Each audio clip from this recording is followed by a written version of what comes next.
Joining us for more reaction on this is Mary De Haas, who's a crime analyst. A very good morning to you, Mary. Thank you so much for your times. A decrease in murder, and of course, that of course doesn't speak to what we're seeing on the rise. Contact crimes increasing by 4.8%, which is over 149,000 cases.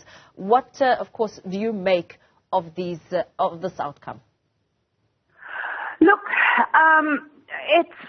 please remember that this is a short-term stats, right? Just a few months. So you can't read trends into it. They can go up one quarter, they can go down the next. I mean, you can't even do it from 1 year to the next. I mean, statistically, you need to take a few years running before you say, well, there's a definite increase or decrease. But we all know the murder rate and the violent crime rate is much too high. So there's no surprises at all.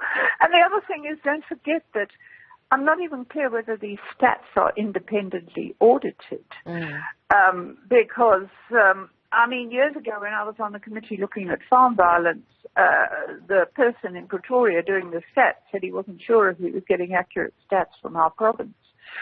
So, I mean, you know, you have to take all that into account. But we all know that the violent crime levels, especially gun crime levels, are way, way too high. What would you think are some of the dangers or perhaps concerns around whether or not these stats are independently audited? Well, because, I mean, I see so much corruption in the police, huge corruption. I mean, I've been told, for example, by, I was talking to someone with inside knowledge of stats on the backlogs in the forensic labs. And I said, well, according to the minister, this is now a competent police member with inside information. I say to him, but the minister said in Parliament the backlog is getting reduced. He said, this was what he said to me. He said, he's lying. So, yeah. Oh, I mean, how can you kind of, you know, you just have to, all stats. I mean, it's known that with statistics you need very rigorous analysis. You need to make sure, I mean, there's some police I deal with, I wonder if they're even literate, let alone numerate, because they don't seem to be able to respond in writing to things. Do you think, sorry Mary, if you'll allow me just to interrupt you very quickly, do you think that it could be a concern of underreporting, that perhaps the numbers are far larger because of that? Oh, it could well be. Look, especially with crimes of gender-based violence, for example. And when it comes to gender-based violence, I mean, I've dealt with some dreadful matters where people have reported them and they've just been discouraged from pursuing a case because of the action of the police.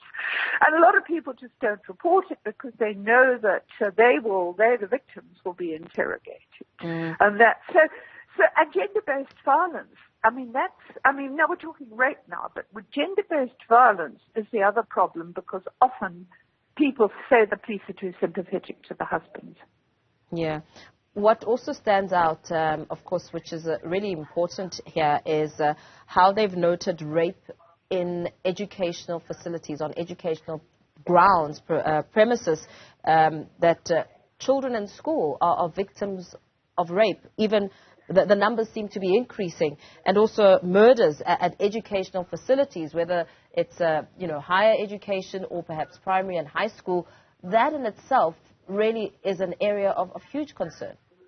It's a very, very serious concern. This rape of children. I mean, why is it happening? I mean, is anyone doing anything about it? And I mean, at schools, I have followed cases up of victims who've been abused by teachers, and it's almost impossible to get action taken against them, shilly-shallying by the Department of Education. Look, schools, don't forget, and I mean, again, it gets back to policing, because schools are part of a policing area jurisdiction. And of course, it gets back to the fact that criminals everywhere, including in schools, are operating with impunity, because basically crime intelligence services are collapsing at the moment. They are the money in head office crime intelligence. Members have been on go fair. They don't have vehicles. There was money for it, a budget for it. We don't know where the vehicles are. They've gone somewhere else. We don't know what's happening. This is serious when there's no funds for crime intelligence, because prevention of crime, whether it's in schools, whether it's in homes, whether it's in businesses, starts with crime intelligence. Now, with schools and areas, the local police should be interacting, keeping an eye on robberies at school, attempts. They should be really factoring that into their policing and making sure, and as I said, starting with the intelligence they have about crime in the area, but that applies to schools, it applies to everything, that the crime intelligence has basically crashed. And very quickly, Mary, before we let you go, and I can see in front of me here, I have a letter that you've written calling on Police Minister Begicele to account immediately for allegations of illegal diversion of SAP's funds for crime intelligence for unknown purposes. Talk to us very briefly about what this letter is about and what you're hoping to get in terms of accountability. Look, my problem is what the Honourable Judge Zondo has said. There's a lack of proper oversight by Parliament. That letter was sent to Parliament, so that's why it's in the public arena. I've tried to follow it up independently with the Inspector General of Intelligence, because when you get to the first thing about police funding is there needs to be very stringent auditing. There's a whole lot of complaints about diversion of funds. A whole lot of people have put in statements, including senior members of the police and crime intelligence who've been sidelined for exposing it. Now, that's the first thing, the very rigorous auditing of funding for the police. But crime intelligence funding is a problem because it's not something that can be done just by any old, audit, any forensic audit. But Parliament, it's Parliament that has to hold the minister to account and say, right, please tell us exactly why crime intelligence doesn't have funding to pay informers. It doesn't have vehicles. Where are those vehicles? But the other thing, and this is really crucial, and Parliament could do something about it, the rumours within the police are these funds are getting diverted to the political killings task team. Now, that is a huge problem, that team. I have details of political killings in KZN, and I can tell you they have made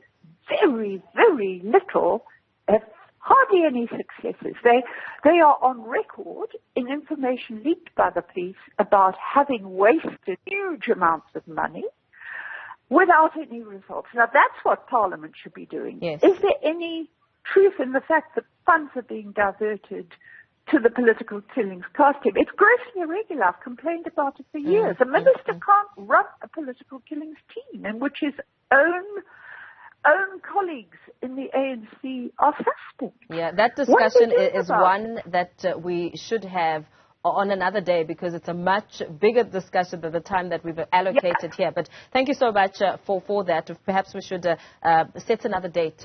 Mary De Haas, a crime analyst, talking to us about the latest crime stats that we've just heard of today.